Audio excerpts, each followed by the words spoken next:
Здравствуйте. Сейчас эфир нашего телеканала продолжит брифинг оперативного штаба по борьбе с коронавирусом. Узнаем о текущей эпидобстановке и принимаемых мерах в регионе. Ольга Валерьевна, здравствуйте. Какова информация на сегодняшний день по эпидобстановке в Республике Саха-Якутия? Добрый день, уважаемые жители Республики Саха-Якутия. На 25 ноября 2020 года на территории республики по данным управлением Роспотребнадзора выявлено 220 новых случаев коронавирусной инфекции. В городе Якутске приходится 120 случаев. Остальные случаи сегодня зафиксированы в районах нашей республики. Необходимо обратить внимание на увеличение количества случаев в Алекминском районе, в Нюрингринском и Мирнинском, где, по данным Роспотребнадзора, непосредственно сегодня фиксируется порядка 10 случаев, 9 и 8 случаев в каждом районе соответственно. Кроме этих районов, особое внимание сегодня мы уделяем и Салданскому, Сунтарскому и Вилюйскому району, в которых также увеличивается количество случаев. В остальных районах фиксируется до 5 случаев новой коронавирусной инфекции. Необходимо обратить внимание, что, соответственно, по новой схеме, предусмотренной Минздравом Российской Федерации и Роспотребнадзором, России определены и порядок лечения, и, соответственно, определен и механизм отбора проб. В связи с этим за сутки лабораториями республики у нас проведено меньшее количество тестов. Их проведено 4107 исследований на коронавирус. Всего с начала пандемии нами обработано почти 763 тысячи тестов. Необходимо обратить внимание, что вы знаете, что уже неделю как контактные лица не подвергаются тестированию до тех пор, пока не появятся клинические признаки острых респираторных заболеваний. Поэтому в тех случаях, когда лица, являющиеся контактными, соблюдали сам режим самоизоляции в 14 дней и, соответственно, появились какие-то признаки острых респираторных заболеваний, обращение в поликлинике по месту жительства должно быть осуществлено оперативно. Медицинские организации республики продолжают работать также в режиме как амбулаторного звена, так и звена, соответственно, стационарного. Необходимо обратить внимание на то, что количество госпитализаций за прошлую неделю в республике в целом, и особенно в городе Якутске, оно постепенно уменьшается, но это не дает нам никаких оснований для того, чтобы, в общем-то, каким-то образом ослаблять внимание к данной проблематике как таковой. В соответствии с указом главы Республики Саха-Якутия на территории республики, напоминаю, действуют все правила, которые связаны с самоизоляцией лиц, которым старше 65 лет, и лиц с хроническими заболеваниями.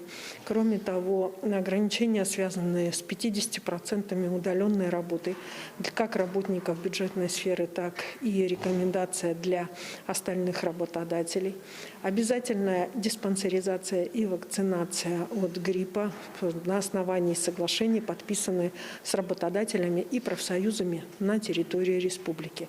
Кроме того, необходимо обратить внимание, что сохраняются обязательные требования, которые применяются к работодателям в части, если работодатель привлек на работу лицо, которое, соответственно, является заболевшей с признаками острого респираторного заболевания. Сегодня Министерство труда продолжает выявление таких работодателей совместно с Министерством здравоохранения, и в последующем список работодателей, нарушивших указ, будет представлен. Это был брифинг регионального оперативного штаба по борьбе с коронавирусом.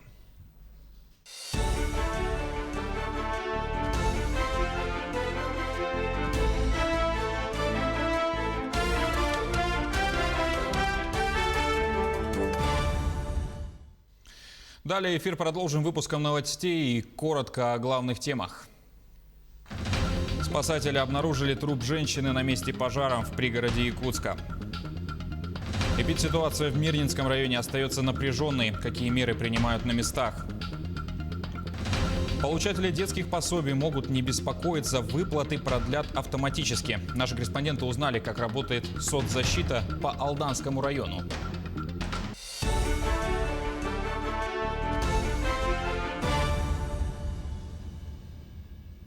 В результате пожара в пригороде Якутска погиб человек. Тело женщины 1989 года рождения обнаружили в частном доме в микрорайоне Марха. Об этом сообщили в региональном управлении МЧС. По предварительной информации, у погибшей было 5 детей, и она скончалась во время их спасения. Пожарные прибыли на место через 5 минут после поступления сообщения. Огонь повредил дом по всей площади 81 квадратный метр. Предположительной причиной возгорания стало нарушение правил безопасности при использовании печи. На ликвидацию пожара привлекалось 4 единицы техники и 17 человек личного состава. Виновник и ущерб устанавливаются. Автомобиль наехал на теплотрассу в селе Сунтар, в результате чего жители остались без отопления. Информация МинЖКХ региона. Котельная номер 8 перестала работать сегодня ранним утром в 4:22 по местному времени. Она отапливает 5 многоквартирных домов и 2 частных жилых дома.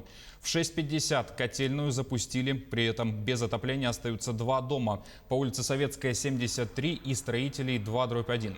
Бригада из 12 человек ведет сварочные работы. Эпидситуация в Мирнинском районе остается напряженной. О принимаемых мерах в Западной Якутии. Марфирина Алексеева. В районе значительно возросло количество вызовов на дом участкового врача-терапевта или педиатра. Большой поток звонков от пациентов, желающих записаться на обследование или узнать результаты тестов на коронавирус, как никогда увеличил нагрузку на операторов колл-центра. Поэтому в Мирнинской центральной больнице прошла модернизация работы горячей линии. На этой неделе начал работать колл-центр Мирнинской центральной районной больницы с единым телефоном многоканальным, по которому можно звонить и задавать вопросы, касающиеся как лечения, получения анализов. Увеличен штат работников колл-центра. Теперь все поступающие звонки будут обработаны в более сжатые сроки. Такое количество обращений можно объяснить и тем, что в районе превышен порог заболеваемости ОРВИ. За последний месяц диагноз выявлен у 1758 человек среди жителей Мирного, Алмазного и Арлаха. В районе продолжается тщательный мониторинг аптек на наличие средств индивидуальной защиты, антисептиков и противовирусных препаратов. В принципе, по нашему мониторингу, который мы 3 раза в неделю отправляем в оперштаб республики, лекарства в достаточном количестве есть. Правда, конечно, невозможно, наверное, купить в одной аптеке все те лекарства, которые выписывает врач, и приходится ходить по некоторым аптекам. Но по наличию лекарств, которые необходимы для лечения, в том числе ОРВИ, других простудных заболеваний, они в наличии имеются в аптеках Мирнинского района. Среди всех школ Мирнинского района из-за коронавирусной инфекции на дистанционный режим работы с 23 ноября перешел 1 класс из школы номер 8 города Мирного. В очной форме работают 8 образовательных учреждений. В смешанном формате действует 10 школ. Что касается дошкольного образования, все детские сады района работают в штатном режиме. Из-за превышения порога заболеваемости могут закрыть отдельные группы. Единственное, у нас из-за заболеваемости ОРВИ не работает одна группа в детском садике номер 3 города Мирного, но и та должна уже приступить к работе с 26 ноября по предписанию Роспотребнадзора. Продолжается ежедневный контроль объектов торговли, общественного питания и бытового обслуживания. С апреля по сегодняшний день в районе проведено более 5500 проверок. Выявлено 398 нарушений. В основном все нарушения касаются отсутствия средств индивидуальной защиты у работающего персонала. Повторных нарушений не выявлялось. Марфирина Алексеева, Артем Алексеев, Мирный. Глава региона поздравил якутян с Днем Олонхо. Праздник отмечается сегодня. Ровно 15 лет назад в ЮНЕСКО признали якутский народный эпос шедевром устного нематериального наследия человечества. Как отмечают культуроведы, интерес к эпосу в обществе возрос. Айсан Николаев написал, что Олонхо – это накопленная веками энциклопедия жизни и духовное богатство, бережливо переданное нашими предками. В нем таится глубинная память народа и его неповторимая самобытность. Глава Якутии пожелал здоровья и благополучия, успехов в деле увековечения и приумножения духовного наследия, новых познаний и открытий в увлекательном мире Олонхо. Якутск вошел в число городов-финалистов в конкурсе за право проведения тотального диктанта в 2021 году. Впервые в истории конкурса на последний этап прошли 6 городов. Это столица Якутии, Рязань, Ярославль, Салихард, Саранск и Томск. Якутск в голосовании поддержали почти 11,5 тысяч человек. Штаб также пригласил Томск, который занял 6-е место с отрывом от 5-го всего в 4 голоса. Представители городов, вошедших в шорт-лист, презентуют свой населенный пункт в финале конкурса, который пройдет 6 февраля 2021 года в Москве. Автор текста приедет в город-победитель 10 апреля, чтобы прочитать диктант на главной площадке всемирной акции. Также сообщается, что в столице акции будет организована дополнительная студия онлайн-марафона диктанта. В этом году Алекминский район впервые принял участие в чемпионате Обилимпикс. Благодаря этому появилась возможность отточить и показать навыки людям с ограниченными возможностями здоровья. Тему продолжит Елена Фаст. Это не урок труда. Здесь идет конкурс Обилимпикс. О нем можно говорить много. Если короче, это конкурс для людей с ограниченными возможностями. Проводится он по разным категориям. В Алекминском районе он проходит впервые. Более того, сама компетенция также впервые представлена на республику. Мы решили тоже включиться в этот конкурс. Но так получилось, что в компетенции швея, которая у нас как бы больше всего, самая активная развитая компетенция, в республике еще ни разу не проводилось конкурсов. И мы вот впервые начали на уровне района при поддержке Республиканского комитета. А вот в эти же самые дни проходит конкурс Обилимпикс по нескольким компетенциям в Республике Саха-Якутия. Они выбирают команду на Россию. Первый раз получилось набрать не столь много участников. Все девочки обучаются в школе номер 7. И, надо отметить, все имеют большую практику в шитье. Самая младшая вот из этих 4 девочек Таня. Она уже шила детское платье, ночную сорочку. Таня 7 класс, вот в этом возрасте. Венеру Власьевну хорошо знают в республике. Она уверена, шитье – один из самых необходимых навыков. Всегда пригодится. У меня с 9 Б-класса одна девочка шьет национальное шитье. Сложные якутские старинные швы она шьет, крестообразный шов тонлай. Так, и она вот парные коврики начинает делать. Пока до больших работ не дошли, конечно, но она вот продолжает.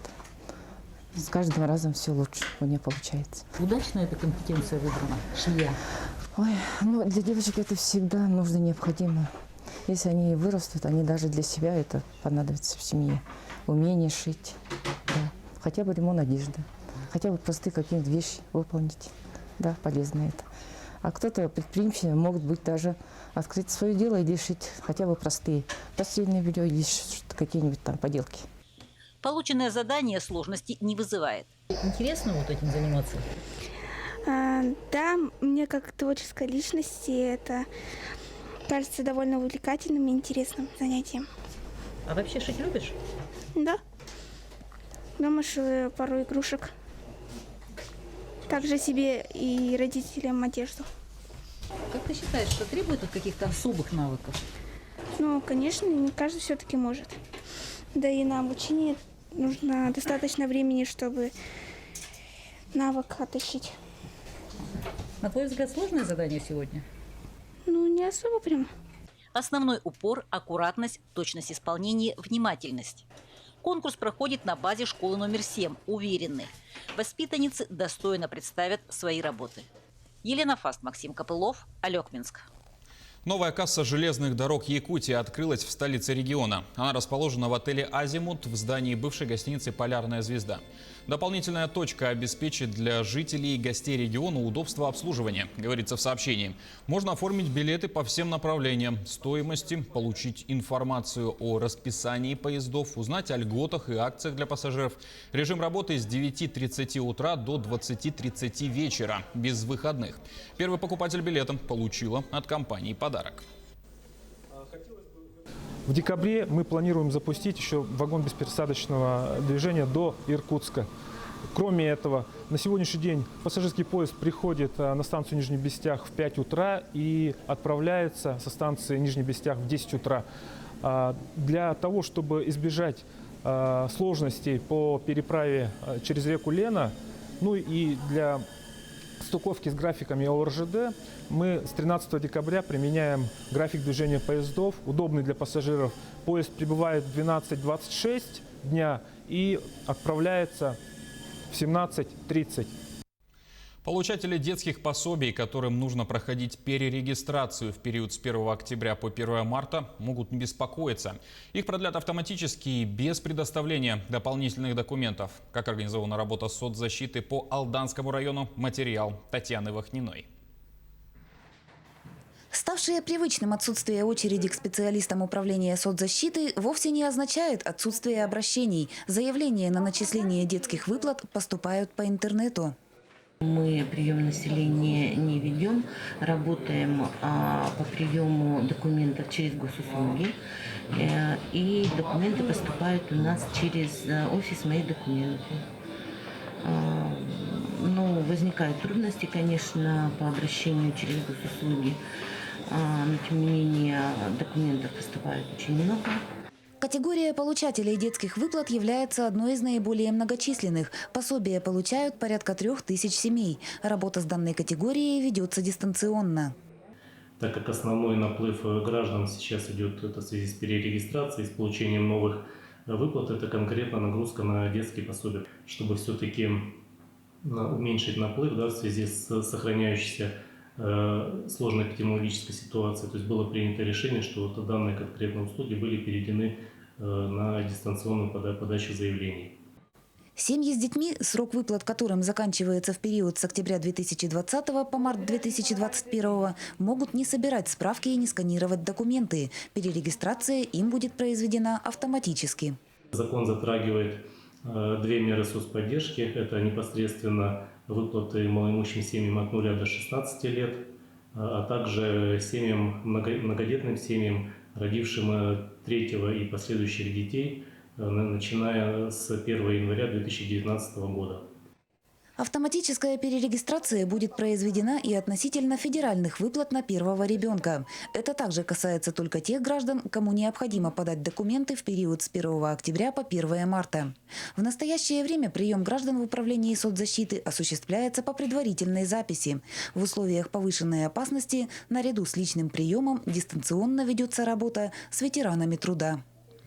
При необходимости прохождения перерегистрации граждане могут к нам сюда непосредственно не приходить, а мы отрабатываем соответствующими органами дистанционно. То есть делаются запросы Министерства внутренних дел МВД посредством межведомственного взаимодействия. Ветераны труда также составляют массовую категорию получателей социальных выплат. Их в Алданском районе более 7000. Татьяна Вахнина, Алдан. На этом пока все. Не забывайте носить маски, дезинфицировать руки и держать социальную дистанцию. До встречи в эфире.